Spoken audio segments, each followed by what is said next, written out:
pores ni dia tak boleh nak tutup ataupun buka macam pintu. Umpamanya dia tak ada masa ataupun otot yang boleh mengecutkan dia. Pores ni dia akan lebih obvious ataupun dia akan lebih penampakan dia lebih nampak sekiranya anda punya collagen dah berkurangan ataupun daripada segi tekstur kulit anda, dan seterusnya tentukan juga oleh genetik kita.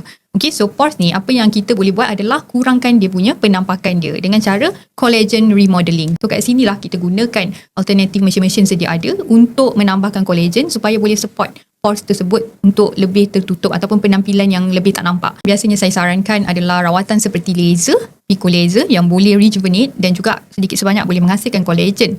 Dan juga kita akan cadangkan untuk pasien kita buat RF microneedling. Di sinilah RF microneedling ni digunakan di mana dia boleh bantu untuk collagen remodeling dan juga tekstur kulit anda lebih halus tanpa merosakkan ataupun menghilangkan fat di kawasan muka kita.